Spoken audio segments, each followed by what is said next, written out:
अल्लाह आपको जज़ाए खैर दे कि आप लोग इंसान हैं कि अजूबा हैं। भाग जाना चाहिए था, सो जाना चाहिए था, मैदान खाली हो जाना चाहिए था, लेकिन आप लोग पत्थर हैं कि आदमी हैं क्या? जाने का नाम ही नहीं ले रहे। अल्लाह का शुक्र है, अगर आप मकरूज हैं अल्लाह आपके कर्ज को दूर फरमाए। अगर आपके घर में जवान बेटी है, गैब से मुनासिब जोड़े का इंतजाम फरमाए। 3 सवाल है हमारे। पहला सवाल है, सबसे बड़ा आलिम कैसे बनेगा? सबसे बड़ा आलिम आदमी कैसे बने? सबसे बड़ा मालदार कैसे बने? इंसाफ करने वाला कैसे बने? सबसे अच्छा आदमी कैसे बने? ये मेरा पहला सवाल है। इतना बड़ा मजमा है, खास बंदा कौन है खुदा का, ये मैं आपको बताने के लिए जा रहा हूं। अल्लाह का ताबेदार बंदा कौन है इन तमाम छोटे मजमे में, ये मैं आपको बताने के लिए जा रहा हूं। अल्लाह का दोस्त और रसूल का दोस्त कौन है इस मजमे में, ये मेरा दूसरा सवाल है। तीसरा सवाल है, अल्लाह का रहम किस पर हो? गजब से कौन बचेगा? अल्लाह का रहम किस पर होगा? गजब से कौन बचेगा? गुनाह कम करने का तरीका क्या है? रोजी बढ़ाने का तरीका क्या है? ये मेरे सवाल हैं मुकम्मल। आप लोग सुनने के लिए तैयार हैं? हाथ उठाइए इंशाअल्लाह। सो करके सुनेंगे, हाथ उठाइए इंशाअल्लाह। जरा ध्यान रखिएगा। पहला सवाल था, सबसे बड़ा आलिम आदमी कैसे बने? अल्लाह के रसूल से सवाल हुआ कि मैं आलिम बनना चाहता हूं, कैसे बनूं? तो कहा आसान है, अल्लाह से डरते रहो, आलिम बन जाओगे। जितना ज्यादा डरोगे उतने बड़े आलिम बन जाओगे। कहा अल्लाह के रसूल मालदार बनना चाहता हूं, कहा 1 मिनट में बन जाओगे। लालच खत्म करो, सब्र करो, बड़े मालदार बन जाओगे, सबसे बड़े मालदार बन जाओगे। या रसूल अल्लाह इंसाफ कैसे करूं? कहा जो अपने लिए पसंद करते हो दूसरे के लिए पसंद करो, इंसाफ पर खड़े हो जाओगे। या रसूल अल्लाह अच्छा बनना चाहता हूं, कैसे बनूं? कहा दूसरे के लिए अच्छा सलूक करो, अल्लाह तुमको सब में अच्छा बना देगा। कहा खास बंदा बनना चाहता हूं। इतना छोटा मजमा है, सवाल करूंगा खास बंदा कौन है, पता नहीं क्या जवाब आएगा, नहीं जवाब आएगा। अल्लाह के रसूल ने प्यारा जवाब दिया, खास बंदा जो बनना चाहता है अल्लाह को कसरत से याद करे, खास बंदा बन जाए। अल्लाह का ताबेदार बनना चाहता है, अखलाक को ठीक कर ले, अल्लाह का ताबेदार बन जाएगा। अल्लाह का दोस्त कौन है? रसूलुल्लाह का दोस्त कौन है इस मजमे में? जो अल्लाह के दोस्त को दोस्त समझता है, अल्लाह के दुश्मन को दुश्मन समझता है, वो अल्लाह और रसूल का दोस्त है। आखिरी सवाल था, अल्लाह का रहम किस पर होगा? जो दुनिया के लोगों पर रहम करेगा, अल्लाह उस पर रहम करेगा। अल्लाह के गजब से कौन बचेगा? जो गुस्से को काबू में रखेगा, वो अल्लाह के गजब से बच जाएगा। किसका गुनाह कम होगा? जो कसरत से तौबा करेगा उसका गुनाह कम हो जाएगा। किसकी रोजी बढ़ेगी? जो हमेशा बावजू रहेगा उसकी रोजी बढ़ जाएगी। इंशाअल्लाह बीवी कमाई हम घर बैठ करके खाएंगे, हाथ उठा दीजिए इंशाअल्लाह। ऐ लाइला के वारिस, आवाज बढ़ाइए माइक वाले। ऐ लाइला के वारिस, बाकी नहीं तुझ में गुफ्तार दिल बराना, किरदार काहिराना, गुफ्तार दिल बराना।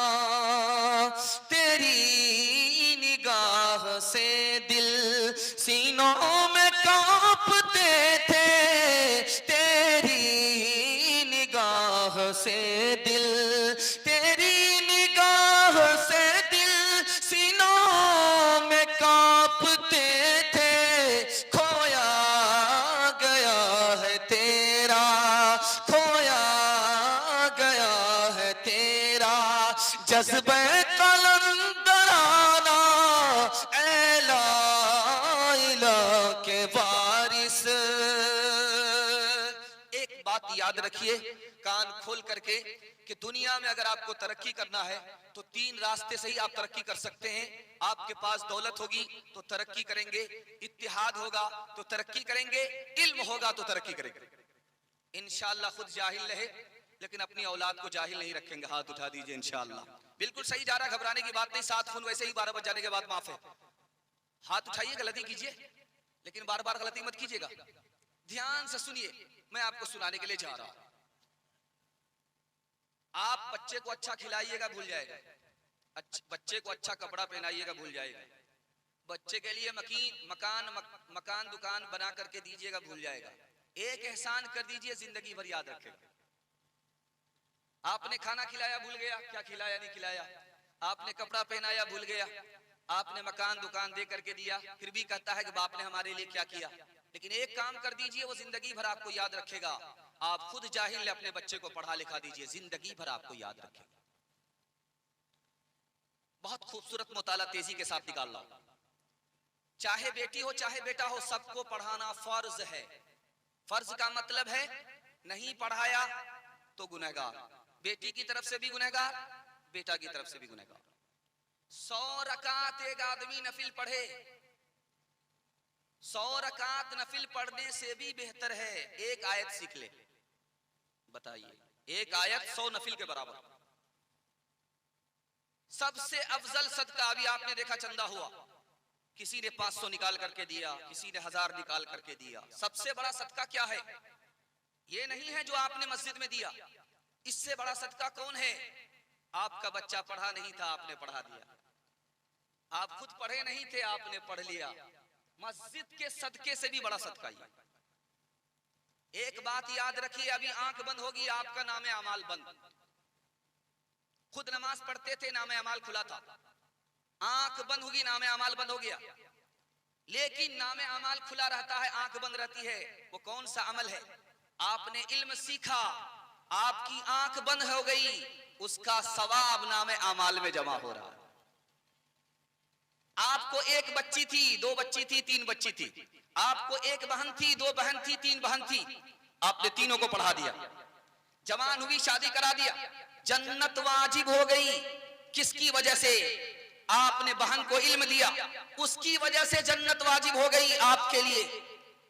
आपने इल्म दिया है बहन को, बहन के लिए जन्नत वाजिब हुई कि नहीं हुई? लेकिन आपके लिए जन्नत वाजिब हो गई। बेटी को आपने इल्म दिलाया, आपके लिए जन्नत वाजिब हो गई। 4 रास्ते से आदमी इल्म सीखता है। इंशाअल्लाह सीखेंगे, हाथ उठाइए इंशाअल्लाह। बिल्कुल बुढ़ापे में हाथ उठाइए इंशाअल्लाह। बूढ़ा तोता क्या सीखेगा? बचपन में सीखना है। 4 रास्ते से आदमी इल्म सीखता है। पहला रास्ता दिखा रहा हूं। आप पढ़ना जानते हैं, किताब पढ़िए, आपको इल्म होता रहेगा।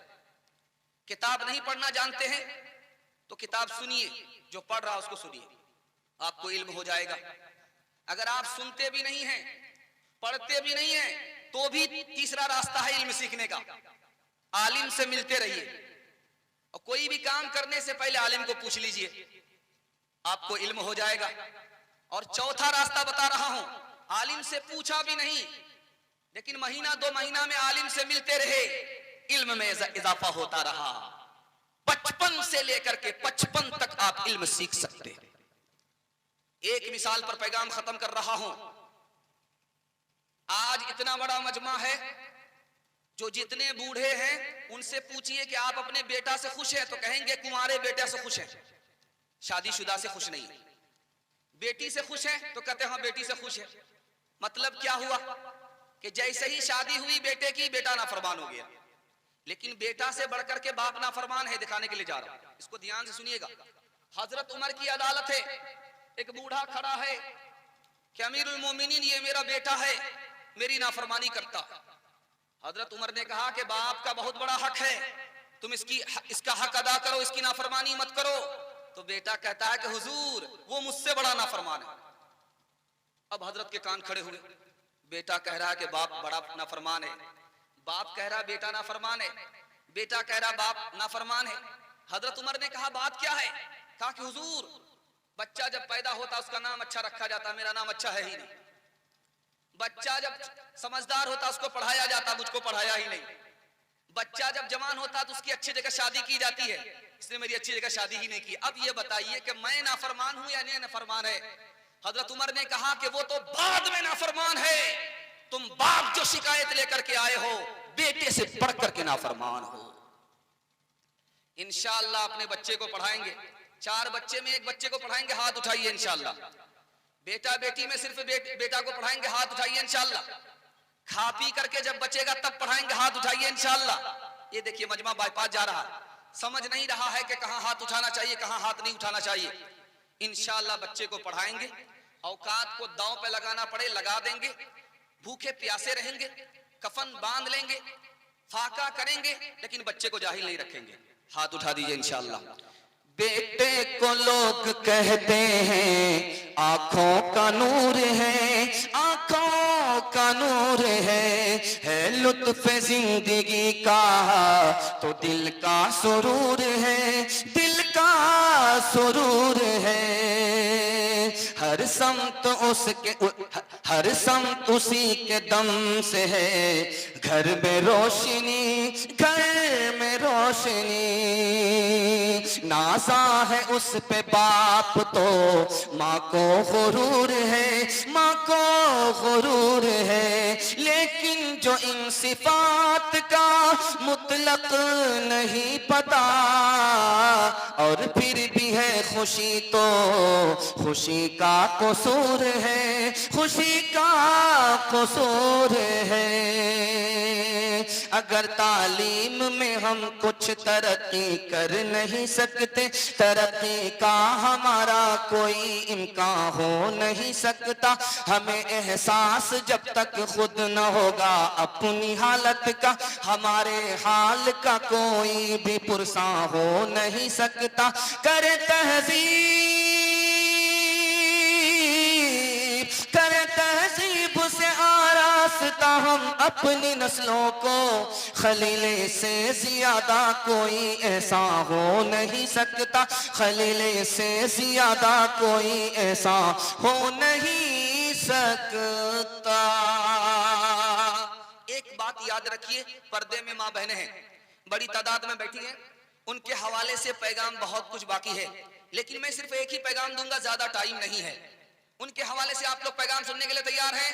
इंशाअल्लाह हाथ उठा दीजिए। बिल्कुल सही मजमा है, बेदारी जितनी भी होनी चाहिए बहुत ज्यादा है।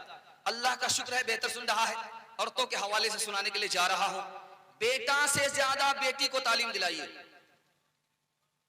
बेटी 4 मंजिल में पहुंचती है। पहली मंजिल में वो बेटी है, दूसरी मंजिल में वो बीवी है, तीसरी मंजिल में वो माँ है, चौथी मंजिल में वो सास है। जब आप बेटी को बेटे से ज्यादा पढ़ाएंगे तो अच्छी बेटी होगी। यही अच्छी बेटी आगे चल करके अच्छी बीवी बनेगी, यही बेटी आगे चल करके अच्छी माँ बनेगी, यही बेटी आगे चल करके अच्छी सास बनेगी। बच्ची को पढ़ाइए बच्चे से ज्यादा, लड़के से ज्यादा लड़की को पढ़ाइए। एक खास बात जो आपको सुनानी है वो मैं सुना रहा हूं। ये जो सामने रोड है, जब भी जलसा कीजिए औरत का रास्ता अलग रखिए, मर्द का रास्ता अलग रखिए, और खास तौर पर 2 रजाकार को मुसल्लत रखिए कि औरतों को दुकान में कोई एंट्री मत रखिए। अगर औरत पाबंद नहीं होती है तो औरत का जलसा दिन में कीजिए, मर्द का जलसा रात में कीजिए। दिन में सिर्फ औरत को बुलाइए, औरत में बयान करवाइए, और बयान खत्म हो औरत को रुखसत कर दीजिए। और जब रात का जलसा हो सिर्फ मर्द को बुलाइए। चूंकि हालात इतने नाजुक हैं कि आपका जलसा चलने के लिए बहुत सारी बदनामी का आपको सामना करना पड़ेगा। लोग जलसा करने के लिए सर ही नहीं उठाएंगे, इतना बड़ा बड़ा कांड हो जाएगा। आप लोग अगर अभी लगाम देंगे आगे हालात अच्छे रहेंगे, अगर इस वक्त आप बेलगाम हो जाएंगे तो हालात और ज्यादा खराब हो जाएंगे। इसलिए औरतों को अगर बुलाते हैं तो रजाकार को तैयार रखिए। औरतों की एंट्री दुकान की तरफ नहीं होनी चाहिए और सड़क की तरफ नहीं होनी चाहिए। इसलिए इस पर काबू रखिए, क्योंकि जलसा कराना नेकी फैलाना है और बुराई को रोकना नेकी फैलाने से बढ़कर के। इंशाअल्लाह इस पर अमल करेंगे। हाथ उठाइए। लड़की निकली है, रास्ते पर चल रही है, पीछे से एक जवान उसके पीछे जा रहा। लड़की ने पलट करके पूछा कि मेरे पीछे क्यों आ रहे हो? जान न पहचान, तुम कहां का मेहमान, मेरे पीछे क्यों आ रहे हो? तो लड़का कुरान की आयत पढ़ता है, ज़य्यन्नाहा लिन्नाज़िरीन, तुम खूबसूरत हो और खूबसूरत हो इस वजह से मैं तुम्हारे पीछे हूं, मैं तुम्हारे ऊपर आशिक हूं, मैं तुम्हारा आशिक हूं, इसलिए तुम्हारे पीछे हूं।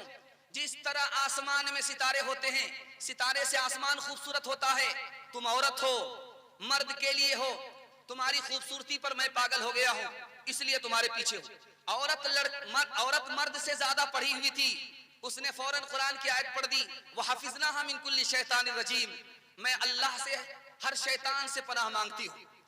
यानी जिस तरह सितारे से आसमान की हिफाजत होती है, उसी तरह तुम शैतानों से मैं अल्लाह की हिफाजत चाहती हूं। लड़का आगे बढ़ता है, कुरान की एक और आयत पढ़ता है, मैं तुमसे फायदा उठाना चाहता हूँ, नुरीदु अन नाकुल मिन्हा, मैं तुमसे जिना करना चाहता हूँ, मैं तुमसे फायदा उठाना चाहता हूँ। लड़का कुरान की आयत पढ़ करके बता रहा है, जो कुरान की आयत दस्तरखान के बारे में है, खाना खाने के बारे में है। लड़की पर आशिक लड़का कह रहा है, मैं तुमसे फायदा उठाना चाहता हूँ। लड़की उससे ज्यादा पढ़ी लिखी थी, उसने कहा लन तनालुल बिर्रा हत्ता तुनफिकू मिम्मा तुहिब्बून, जब तक तुम निकाह नहीं करोगे, महर में माल नहीं दोगे, तब तक मैं तुम्हारे लिए हलाल नहीं, तुम मुझसे नफा नहीं उठा सकते। लड़का कहता मेरे पास माल नहीं है, तो कहा फिर इधर क्यों फटक रहे हो, जाके घास छीलो। लड़का खिसिया करके कहता अल्लाह तुमको बर्बाद करे। तो लड़की कुरान की आयत पढ़ती है लिज़्ज़करी मिस्लु हज़्ज़िल उन्सयैन, मैं तो एक ही बात बर्बाद होंगी, जब वक्त आएगा तब मौत आएगी, तुम तो डबल डबल बर्बाद हो, हसरत में अलग मर रहे हो, हकीकत में अलग मौत आएगी। दूसरी मिसाल ला रहा हूं, कैसा समाज था, कैसा पढ़ा लिखा समाज था। आम गुफ्तगू हो रही है, बाजार में चलने वाली लड़की के पास कुरान का कितना इल्म है, पीछे लड़का आ रहा है, लड़की उसको जवाब दे रही है, लड़का लाजवाब होकर के गया, लेकिन लड़की मैदान नहीं हारती है। इससे अंदाजा कीजिए नौकरानी को कितना इल्म था, तो जो आम समाज के लोग थे उनकी औरतों के पास कितना इल्म होगा। दूसरी मिसाल ला रहा हूं, बादशाह ने ऐलान किया मुझे नौकरानी चाहिए, एक नौकरानी चाहिए जो खाना बना दे, एक नौकरानी चाहिए जो कपड़ा धो दे, एक नौकरानी चाहिए जो झाड़ू लगा दे। तीन तीन लड़की खड़ी हो गई। एक लड़की कहती है बादशाह सलामत, मैं पहले खड़ी हुई हूँ, मुझको ले लो, मैं सबसे पहले आई हूँ।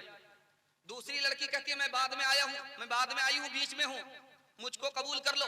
तीसरी लड़की कहती है मैं आखिर में आई हूँ, मुझको कबूल कर लो। तो बादशाह ने कहा पहली लड़की से तुमको क्यों कबूल करूं,